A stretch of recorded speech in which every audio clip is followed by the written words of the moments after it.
Actor Ejaz Khan, जी हां, actor Ejaz Khan गिरफ्तार हो चुके हैं, एनसीबी के शिकंजे में हैं। सवाल यह है कि बॉलीवुड में ड्रग्स सिंडिकेट में आखिर कितने एक्टर। एजाज खान को कल बुलाया गया था, घंटों पूछताछ हुई, उसके बाद उन्हें हिरासत में ले लिया गया।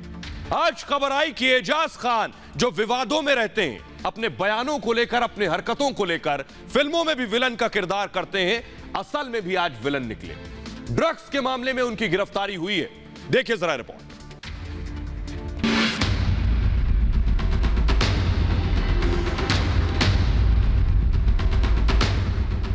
रियल लाइफ में पर्दे पर विलन का किरदार निभाने वाले एक्टर एजाज खान असल जिंदगी में भी विलन वाले ही काम कर रहे हैं। अक्सर अपने बयानों के जरिए विवादों में फंसने वाले एजाज खान पर इस बार एनसीबी का शिकंजा कस चुका है। पहले एनसीबी ने एजाज खान को मुंबई एयरपोर्ट पर हिरासत में लिया।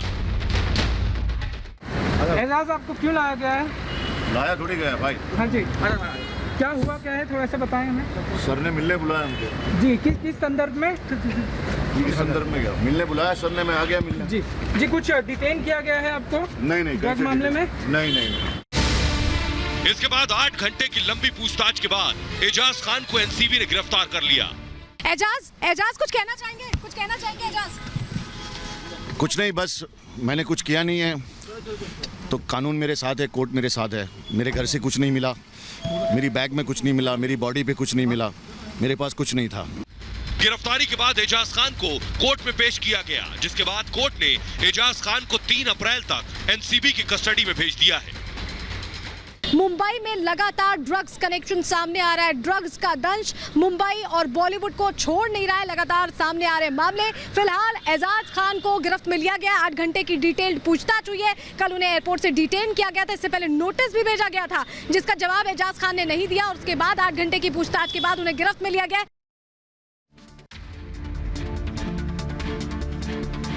तो एजाज खान अब 3 तारीख तक गिरफ्त में हैं और 3 तारीख तक उनसे न जाने कितने सवाल पूछे जाएंगे कि आखिर ड्रग्स कहां से ला रहे थे, किन किन ड्रग डीलर से संबंध थे। आपको बताते हैं, आखिर जल्दी से आइए, आपको बताते हैं एजाज खान की गिरफ्तारी किस मामले में हुई और क्यों एजाज को गिरफ्तार किया गया। दरअसल बटाटा गैंग का हिस्सा होने का शक है। आपको बता दें, बटाटा गैंग के बारे में बताएंगे। यह शक है कि एजाज खान बटाटा गैंग का हिस्सा है।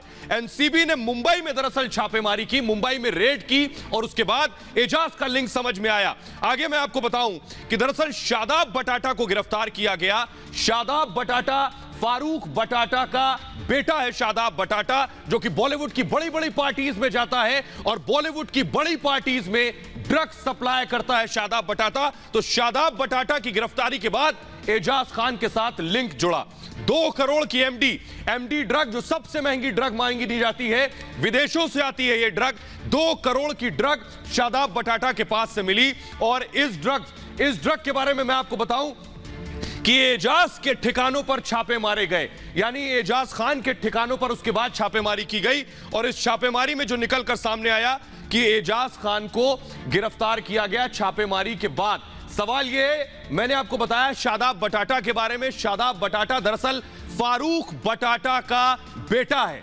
फारूक बटाटा दरअसल आलू बेचा करता था। आपको बताऊं कि मराठी में आलू को बटाटा कहते हैं। शादाब का पिता आलू बेचता था और इसलिए उसका नाम फारूक बटाटा पड़ा और बेटे का नाम शादाब बटाटा।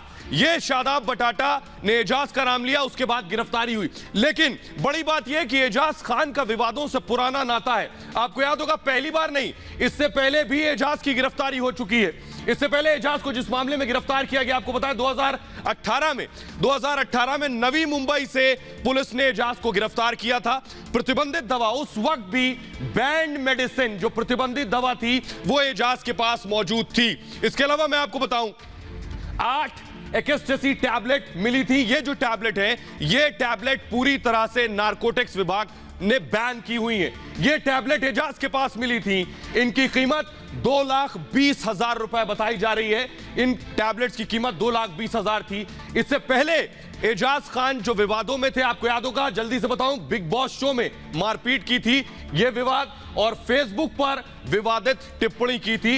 इन विवादों में एजाज खान इससे पहले रह चुके हैं। शिकायत के बाद इनकी गिरफ्तारी हुई है। यानी फेहरिस्त बहुत लंबी है एजाज के खिलाफ विवादों की, आरोपों की, लेकिन बात यह है कि एजाज खान ड्रग्स के मामले में गिरफ्तार हुए हैं। महंगी ड्रग्स एमडी, जो शादाब बटाटा और फारूक बटाटा है, ये MD drugs, LSD drugs, blood, ये सारे ड्रग्स के सप्लायर हैं। बॉलीवुड की बड़ी बड़ी पार्टीज में ड्रग्स सप्लाई करते हैं। तो सवाल यह है कि बॉलीवुड में ये ड्रग्स का सिंडिकेट और खेल बहुत पुराना है। बॉलीवुड की चकाचौंध के पीछे की स्याह हकीकत ये ड्रग्स भी है। देखिए रिपोर्ट।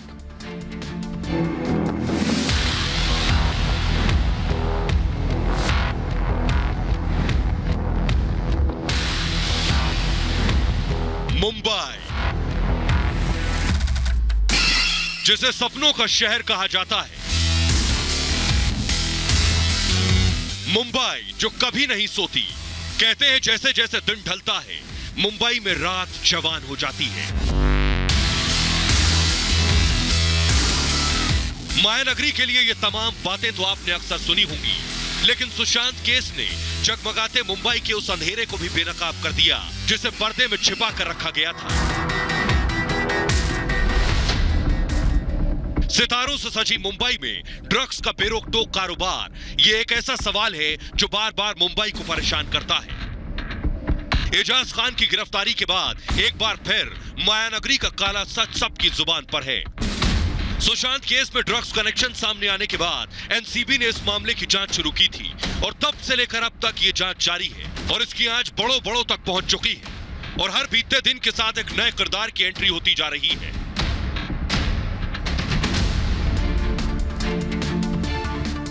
तो अभी ज्यादा दिन नहीं हुए जब इस मामले में कई बड़े सितारों की गिरफ्तारी भी हुई। जो जाने माने चेहरे थे उनकी गिरफ्तारी हुई। जल्दी से आपको चेहरे दिखाते हैं किन की गिरफ्तारी हुई है।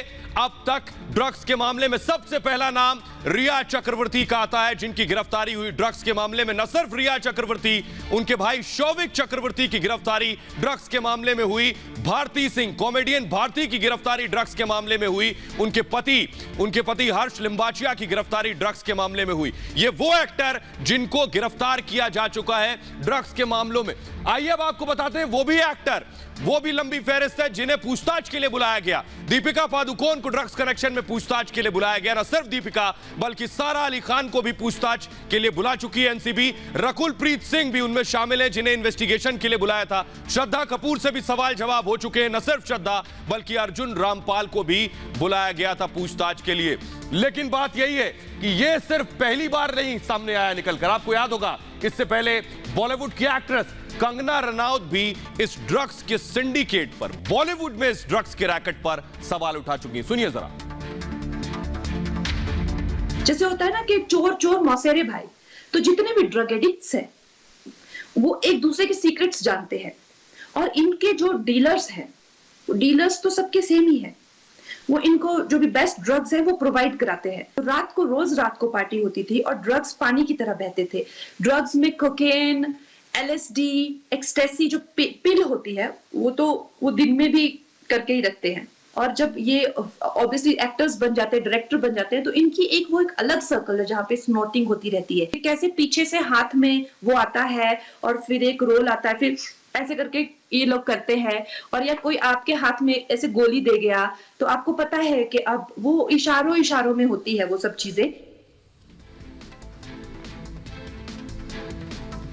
तो एनसीबी ड्रग्स लेने वालों को बख्शेगी नहीं, ड्रग्स के पूरे सिंडिकेट को खोलकर रख देगी।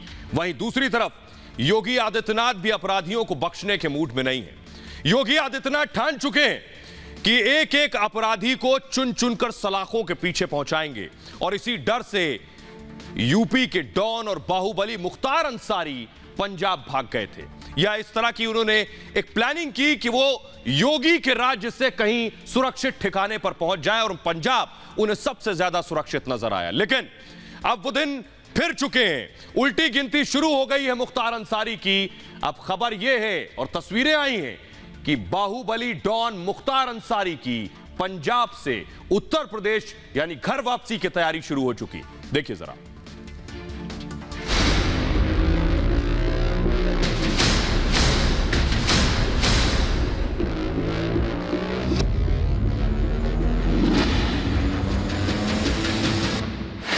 कानून के हाथ कितने लंबे होते हैं माफिया डॉन मुख्तार अंसारी को इसका एहसास हो रहा होगा।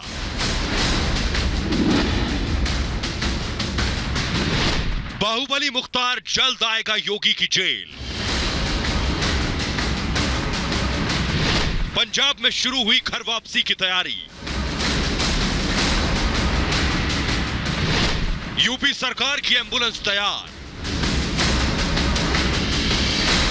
मुख्तार अंसारी को पंजाब से उत्तर प्रदेश लाने की सारी तैयारी पूरी हो चुकी है। इसका अंदाजा इसी बात से लगाया जा सकता है कि आज मुख्तार अंसारी को रंगदारी के एक मामले में मोहाली कोर्ट लाया गया, लेकिन जिस एम्बुलेंस में उसे कोर्ट लाया गया वो एम्बुलेंस उत्तर प्रदेश सरकार की थी।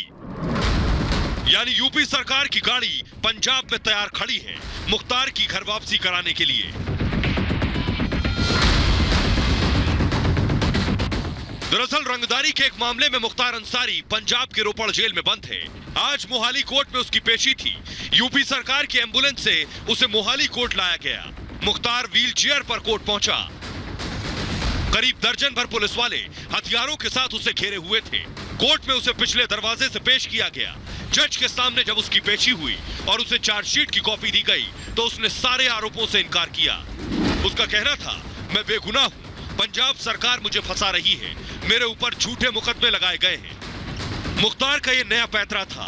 मुख्तार जैसे माफिया डॉन खुद को बचाने के लिए अक्सर ऐसी पैतरेबाजी का सहारा लेते हैं, जबकि दुनिया जानती है कि मुख्तार को पंजाब सरकार बचा रही है और उसे किसी भी हाल में योगी सरकार को सौंपना नहीं चाहती।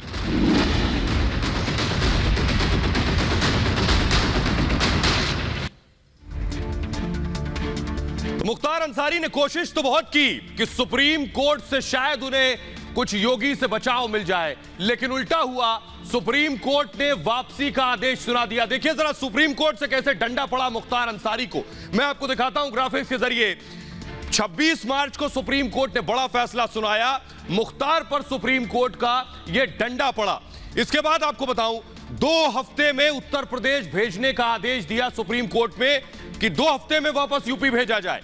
यूपी के बांदा जेल में मुख्तार अंसारी को रखा जाएगा। पहले भी बांदा जेल में था, लेकिन स्पेशल कोर्ट यानी उत्तर प्रदेश की स्पेशल कोर्ट यह तय करेगी कि बांदा के बाद इसे किस जेल में रखा जाए। साथ ही आपको बताऊं कि पंजाब सरकार अब तक दरअसल संरक्षण दे रही थी कि मुख्तार अंसारी यहीं रहे और मुख्तार अंसारी वापस उत्तर प्रदेश ना जाए। तो सवाल यह है कि आखिर पंजाब सरकार क्यों मुख्तार अंसारी को बचाने की कोशिश कर रही थी, लेकिन सुप्रीम कोर्ट ने कह दिया है कि वापस मुख्तार अंसारी को 2 हफ्ते में भेजा जाए किसी भी हाल में। लेकिन आपको बताते हैं बड़ा दिलचस्प है कि आखिर क्यों और कैसे मुख्तार अंसारी उत्तर प्रदेश के बांदा से रोपड़ चला गया। यह जल्दी से आपको बताते हैं कैसे संभव हुआ कि उत्तर प्रदेश के बांदा से रोपड़ चला गया मुख्तार अंसारी। क्या इसकी भी पूरी साजिश रची गई, इसका भी पूरा षड्यंत्र तैयार किया गया। कैसे आखिर उत्तर प्रदेश की जेल में जो शख्स बंद था वो पंजाब चला गया। अब ग्राफिक्स के जरिए हम आपको दिखाते हैं। देखिए जरा कैसे सबसे पहले पंजाब में मुख्तार पर रंगदारी का केस दर्ज था। रंगदारी का केस यानी वसूली का केस पंजाब में दर्ज था। इसके अलावा 10 करोड़ वसूली का आरोप था मुख्तार पर कि 10 करोड़ की वसूली मुख्तार ने मांगी है। इसके अलावा आपको बताऊं कि फोन रिकॉर्डिंग यानी जो रंगदारी मांगी गई, बाकायदा फोन रिकॉर्डिंग के सबूत थे उस मामले में, और ये फोन रिकॉर्डिंग के सबूत होने के बाद वारंट यानी पंजाब पुलिस वारंट लेकर सीधे पहुंची बांदा और बांदा से मुख्तार को रोपड़ ले आई। और इस एक्शन के बाद एक अफसर निलंबित कर दिया उत्तर प्रदेश सरकार ने कि कैसे उनकी बिना इजाजत के मुख्तार अंसारी को पंजाब भेज दिया गया। पंजाब से लौटाने से इनकार कर दिया पंजाब ने, यानी उत्तर प्रदेश पुलिस कई बार गई कि मुख्तार को वापस दीजिए, लेकिन पंजाब सरकार ने मना कर दिया, लौटाने से इनकार कर दिया मुख्तार को। यूपी पुलिस गई, उसे भी रोपड़ से लौटा दिया। तो सवाल यह है कि आखिर कौन मुख्तार को बचाने की कोशिश कर रहा था। सुप्रीम कोर्ट का फरमान आ गया है कि किसी भी हाल में 2 हफ्ते में वापस भेज दिया जाए। तो सवाल यह है कि आखिर योगी आदित्यनाथ ने एक बार ठान ली तो अब मुख्तार वापस लौट कर आएंगे, लेकिन योगी ने पहले दिन कह दिया था कि अपराधी उत्तर प्रदेश में बचेगा नहीं, और यही वजह है कि मुख्तार अंसारी वापस आना नहीं चाह रहे थे। जरा देखिए यह रिपोर्ट।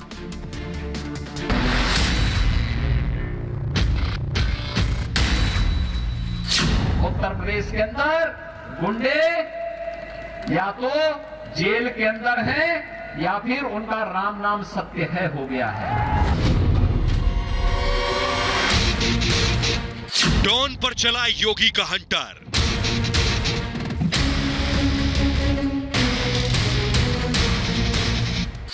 बाहुबली की करीबियों पर बुलडोजर। मुख्तार के गुर्गों पर चुन चुन कर कार्रवाई।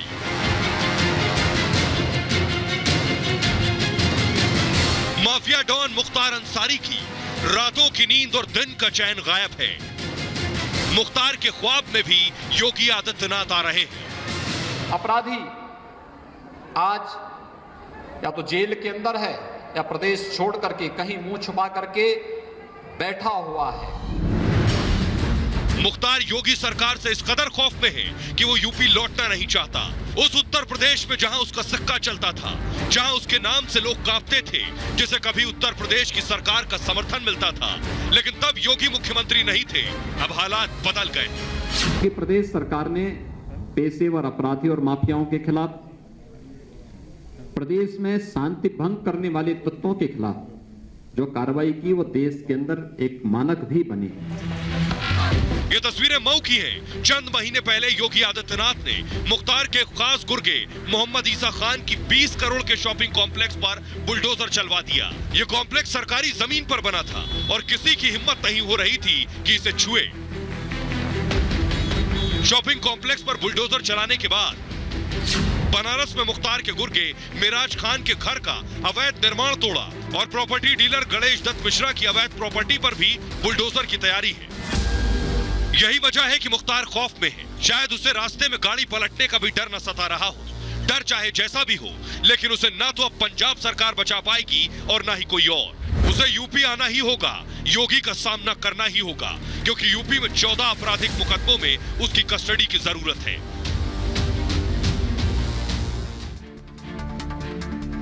और आइए अब आपको जल्दी से दिखाते हैं मुख्तार अंसारी की पूरी क्राइम कुंडली। गुनाहों का डॉन। लगभग 50 से ज्यादा मुकदमे मुख्तार अंसारी पर दर्ज हैं। इसके अलावा कई फाइनल स्टेज पर भी हैं मुकदमे। साथ ही आपको बताएं, फांसी की सजा की भी आशंका है। ऐसे इल्जाम और आरोप हैं। वाराणसी में हत्या और धमकी का आरोप है। इसके अलावा मऊ में हत्या और गैंगस्टर के मुकदमे दर्ज हैं।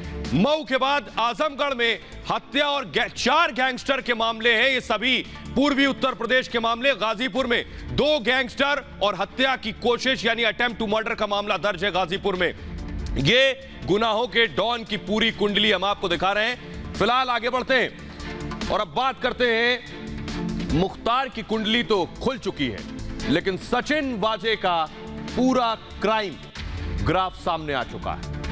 सचिन वाजे के एक गुनाहों के सबूत निकलकर सामने आ रहे हैं। वाजे के एक और राइट हैंड यानी शिंदे, विनायक शिंदे की एक डायरी मिली है। उस डायरी में क्या क्या लिखा है, ये पता चलता है कि आखिर सचिन वाजे का विनायक शिंदे न सिर्फ राइट हैंड था, बल्कि पूरे मुंबई में, पूरे महाराष्ट्र में सचिन वाजे का उगाही और वसूली गैंग चल रहा था। देखिए जरा।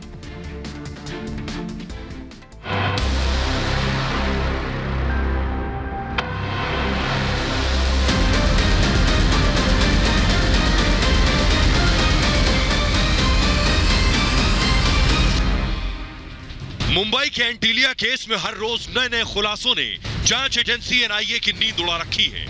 एनआईए की ताजा तफ्तीश में अब सचिन वाजे से जुड़े वसूली रिंग का खुलासा हुआ है। एनआईए को मनसुख हिरेन हत्या के आरोपी विनायक शिंदे के घर से एक डायरी मिली है। इस डायरी से जो जानकारी मिली है वो चौंकाने वाली है। एनआईए के सूत्रों के मुताबिक डायरी से खुलासा हुआ है कि विनायक शिंदे ठाणे शहर के बार और पब से प्रोटेक्शन मनी के नाम पर वसूली करता था और यह वसूली सचिन वाजे के नाम पर होती थी। इस डायरी में उन बार और पब का नाम है और उनके नाम के सामने हर महीने की वसूली तय की गई है, जो प्रोटेक्शन मनी के तौर पर वसूली जाती थी। इसके अलावा डायरी में वसूली के कोड वर्ड भी लिखे हैं। इन पब और बार में ज्यादातर पब और बार ठाणे शहर और नवी मुंबई के हैं। जानकारी के मुताबिक सचिन वाजे वसूली गई रकम में से कुछ हिस्सा विनायक शिंदे को कमीशन के तौर पर भी भेजता था। और आइए अब आपको जल्दी से बताते हैं आखिर विनायक शिंदे है कौन इस मामले में। विनायक शिंदे का चिट्ठा आप देखिए पहले, फिर आप समझेंगे वाजे से इसके संबंध क्या है। विनायक शिंदे के बारे में मैं आपको बताऊं कि फर्जी एनकाउंटर में दोषी, बहुत इंपॉर्टेंट है इसे देखना, यह विनायक शिंदे है। विनायक शिंदे पर फेक एनकाउंटर का आरोप लगा। फेक एनकाउंटर में आरोप लगने के बाद मुंबई पुलिस ने इसे बर्खास्त कर दिया, यानी मुंबई पुलिस से बर्खास्त कर दिया गया विनायक शिंदे। उम्र कैद की सजा हो गई विनायक शिंदे को, जेल में था ये, और इस दौरान पैरोल पर, जी हां पैरोल पर विनायक शिंदे बाहर निकल कर आया है। और बाहर आने के बाद सचिन वाजे के कहने पर इसने मनसुख की हत्या की, क्योंकि एनआईए के मुताबिक, एटीएस के मुताबिक इसने हत्या का आरोप कबूल लिया है, मनसुख की हत्या की, और फिलहाल एनआईए की रिमांड पर है। यही विनायक शिंदे सचिन वाजे के लिए वसूली भी कर रहा था। डायरी में, इसकी डायरी में बाकायदा वो सब कुछ दर्ज है कि कौन से पब, कौन से बार से वसूली करनी है। ये सिर्फ विनायक शिंदे की डायरी है, लेकिन अब हम आपको दिखाने जा रहे हैं सचिन वाजे की डायरी। एनआईए के हाथ सचिन वाजे की डायरी लगी, उस डायरी में क्या कुछ है सुनकर आप हिल जाएंगे कि सचिन वाजे कैसे डायरी मेंटेन कर रहा था। यह सचिन वाजे की डायरी है, पूरा उसका वसूली का खाता है। 16 मार्च एनआईए ने क्राइम इंटेलिजेंस यूनिट सीआईयू, जिसमें खुद सचिन वाजे थी, वहां रेड की, और उसके बाद यहां रेड करने के बाद लैपटॉप, मोबाइल जब्त किए गए। यहां रेड किया सीआईयू में, गैजेट्स, डॉक्यूमेंट भी मिले, और गैजेट्स, डॉक्यूमेंट्स के अलावा आपको बताएं एक डायरी भी मिली। यह डायरी बहुत इंपॉर्टेंट है। इस डायरी में क्या है अब आपको दिखाते हैं हम। वसूली के कोड वर्ड, यानी डायरी में बाकायदा वसूली के कोड वर्ड सचिन वाजे ने लिख रखे थे। वसूली के कोड वर्ड के बाद वसूली का पूरा रिकॉर्ड था कि किस पब से कितना पैसा लिया, किस बार से कितना पैसा, और किस रेस्टोरेंट से कितना पैसा लिया गया। पब बार का रेट कार्ड था, यानी किस पब से कितना पैसा लेना है, 2 लाख रुपए, 3 लाख रुपए, जो बात आगे मैं आपको बताऊंगा। इसके अलावा लॉटरी, मटका धंधे का भी जिक्र, यानी लॉटरी और मटका यानी कि सट्टा, इनका जिक्र भी इस डायरी में शामिल था। इसके बाद आपको बताऊं मैं, यह है सचिन वाजे की पूरी डायरी। डायरी में बंद कर देता हूं, लेकिन गुनाहों का चिट्ठा बहुत लंबा है। सचिन वाजे का गुनाहों का चिट्ठा बहुत लंबा है, लेकिन सवाल यह है कि क्या इसी वसूली के धंधे से, क्या इसी उगाही से सचिन वाजे ऐश की जिंदगी गुजर कर रहा था, और इसी वसूली के पैसे से सचिन वाजे दरअसल एंटीलिया की साजिश रच रहा था। देखिए जरा।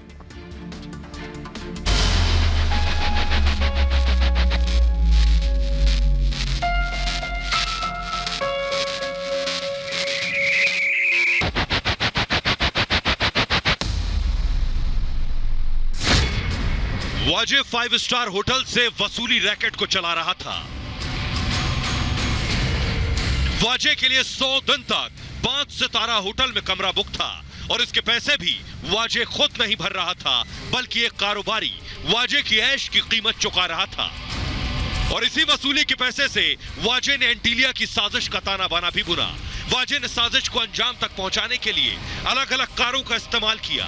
एक स्कॉर्पियो, एक इनोवा, 2 मर्सिडीज, एक लैंड क्रूजर, एक वॉल्वो और एक मित्सुबिशी आउटलैंडर मिल चुकी है। इन 7 कारों में मित्सुबिशी आउटलैंडर वाजे के नाम पर दर्ज है, जिसकी कीमत 32 लाख रुपए से ज्यादा है। यह सब वाजे वसूली के पैसे पर कर रहा था। इतना ही नहीं, वाजे जिस 5 सितारा होटल में रुका था, वहां का एक सीसीटीवी फुटेज भी सामने आ चुका है, जिसमें वो 5 बैग भी दिख रहे हैं, जो वाजे 5 स्टार होटल के कमरे में लेकर गया था। माना जा रहा है कि इन 5 बैग में वाजे एक मोटी रकम लेकर होटल पहुंचा था। तो क्या यह मान लिया जाए कि वाजे इन बैग में वसूली की रकम लेकर ही वहां पहुंचा था? वाजे की मर्सिडीज में नोट गिनने की मशीन भी क्या वसूली के पैसों को गिनने के लिए रखी गई थी? तो सवाल ये कि वाजे किसकी शह पर मुंबई में करोड़ों की उगाही कर रहा था?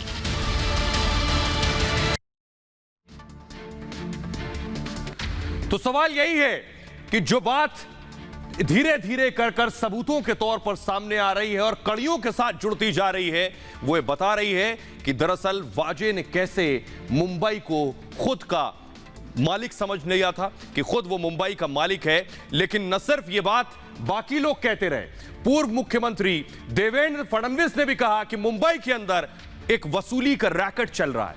इस रैकेट को बेशक सचिन वाजे चला रहा हो, लेकिन इसके पीछे बहुत बड़े नाम है। सुनिए जरा। सीपी के बाद अगर किसी का कद मुंबई पुलिस में था तो सचिन वाजे का था। और हमको तो यह बिल्कुल स्पष्ट रूप से रखता है कि एक प्रकार से वहां सीआईयू के प्रमुख के रूप में नहीं, वसूली अधिकारी के रूप में उनको बैठाया गया कि तकरीबन 100 करोड़ रुपए की हफ्ता वसूली के टारगेट्स ये गृह मंत्री जी ने एपीआई वाजे और उनकी टीम को दिए थे। तो आपने सिर्फ देवेंद्र फडणवीस को सुना, जबकि ऐसा ही खुद शिवसेना के मुखपत्र सामना में भी लिखा जा चुका है। सामना में कुछ दिन पहले क्या लिखा गया वो आइए अब आपको बताता हूं मैं। सामना में बाकायदा लिखा गया, सामना में लिखा गया आपके सामने है कि पुलिस हेडक्वार्टर में बैठे वाजे वसूली कर रहा था। यह सामना में लिखा था कि वाजे पुलिस हेडक्वार्टर में बैठकर वसूली कर रहा था और गृह मंत्री को इसका पता नहीं था।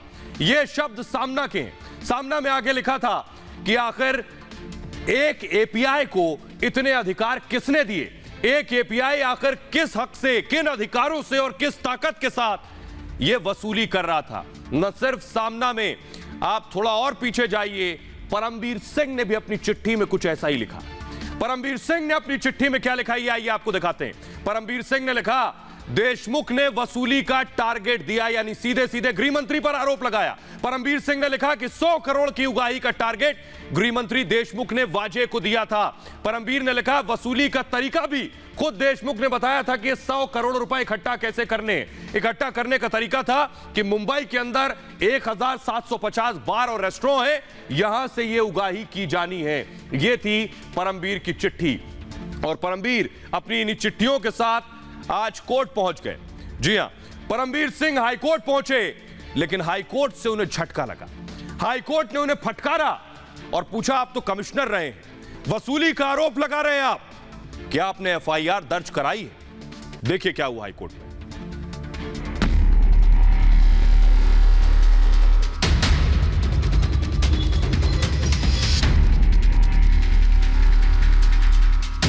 चिट्ठी बम फोड़ने के बाद परमबीर सिंह देशमुख पर लगाए वसूली के आरोपों की जांच के लिए हाईकोर्ट पहुंच गए।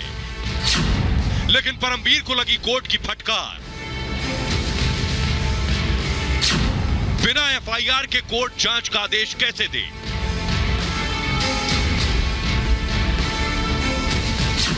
परमबीर ने ड्यूटी नहीं निभाई।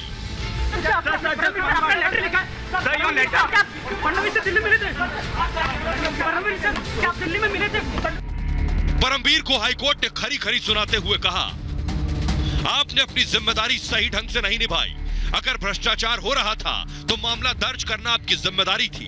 परमबीर की याचिका पर बॉम्बे हाईकोर्ट ने कहा कि बिना एफआईआर के हम अपनी ताकत का इस्तेमाल नहीं कर सकते। हाईकोर्ट के जज ने कहा कि अगर आप कह रहे हैं कि जुर्म हुआ है तो आपने एफआईआर दर्ज क्यों नहीं की? यह आपका कर्तव्य था। अगर आपको पता था कि आपका बॉस ऐसे काम कर रहा है तो आपका काम था कि केस दर्ज करवाते, लेकिन आपने अपना कर्तव्य पूरा नहीं किया। सुनवाई के दौरान हाईकोर्ट ने सख्त टिप्पणी करते हुए कहा कि पुलिस निष्क्रियता पर शर्म आ रही है, हम शर्मिंदा हैं। पुलिस कमिश्नर होने के नाते आप अपनी ही ड्यूटी फॉलो करने में फेल हो गए। पहले तो एफआईआर करनी चाहिए थी, उसके बाद कोर्ट में आके ये उम्मीद करनी चाहिए कि उसके बाद जो पूरी इन्वेस्टिगेशन है वो फेयर हो, फेयर ट्रायल के साथ। जस्टिस के ओर से जिस तरीके से फटकार कहीं ना कहीं पर परमबीर को लगाई जा रही थी, परमबीर सिंह के लॉयर को लगातार ये सवाल पूछे जा रहे थे, जो कि एक पिटिशनर है, ये तक पूछा जा रहा था कि ये पिटिशन फाइल कैसे की, ऑन व्हाट बेसिस, कौन से बेसिस पर जो है ये ऑर्डर दिया जाए कि इस पूरे मामले की जांच एजेंसी करेंगे। दरअसल मुंबई के पूर्व पुलिस कमिश्नर परमबीर सिंह ने गृह मंत्री पर कार्रवाई को लेकर बॉम्बे हाईकोर्ट में याचिका दायर की थी। सुनवाई के दौरान बॉम्बे हाईकोर्ट ने जनहित याचिका पर सवाल उठाए। हाईकोर्ट ने कहा कि ट्रांसफर याचिका जनहित याचिका कैसे हो सकती है। परमबीर सिंह ने अपने पत्र में जो आरोप लगाए उस पत्र को कोर्ट में पढ़ा गया। तो परमवीर सिंह को हाईकोर्ट से जो फटकार लगी आपको बताते हैं। दरअसल हाईकोर्ट ने कहा क्या? हाईकोर्ट ने कहा, परमवीर सिंह से पहला सवाल किया लंबी याचिका के बाद हाईकोर्ट ने कहा आपने गलत याचिका लगाई, ये जनहित याचिका है, इस याचिका के साथ आपने अपने ट्रांसफर की याचिका भी जोड़ दी है। यानी पहले तो परमवीर की याचिका पर ही सवाल उठाए, उसके बाद आपको बताते हैं, उसके बाद कोर्ट ने कहा आप तो कमिश्नर हैं, कोर्ट ने कहा एफआईआर कहां है? सोचिए, कमिश्नर रहे हैं परमवीर सिंह, वसूली के आरोप और इल्जाम लगा रहे हैं, कोर्ट पूछ रहा है बताइए जरा एफआईआर कहां है? कोर्ट कह रहा है जांच किसकी होनी चाहिए आप बताइए ना, जब कोई मुकदमा दर्ज नहीं कराया तो जांच किसकी की जाए? इसके अलावा आपको बताऊं, एफआईआर दर्ज क्यों नहीं कराई? कोर्ट ने कई बार पूछा, बार बार पूछा कि आप एफआईआर दर्ज कराइए तो मैं इन्वेस्टिगेशन के लिए आगे बढ़ाऊं, लेकिन परमवीर सिंह ने कोई एफआईआर दर्ज नहीं कराई थी वसूली के आरोप में। कोर्ट ने फिर कहा कि बिना एफआईआर आखिर जांच कैसे होगी? आपसे उम्मीद की जा सकती है कि आप एफआईआर कराएंगे। देश के हर नागरिक के लिए कानून बराबर है, चाहे वो पुलिस कमिश्नर हो या एक आम नागरिक हो, पहले उसे एफआईआर दर्ज करानी होगी। बिना एफआईआर दर्ज जांच नहीं हो सकती।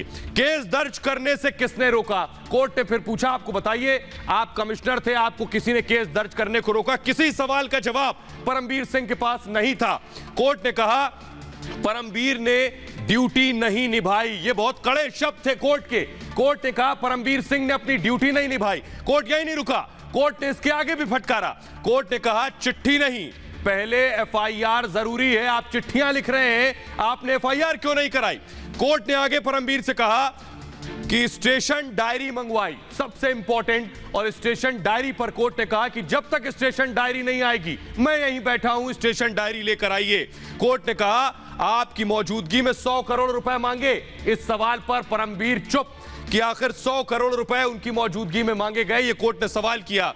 कोर्ट ने आगे कहा कि पुलिस की निष्क्रियता पर मैं शर्मिंदा हूं। ये कोर्ट के बहुत कड़े शब्द थे कि पुलिस की निष्क्रियता पर शर्मिंदा हूं।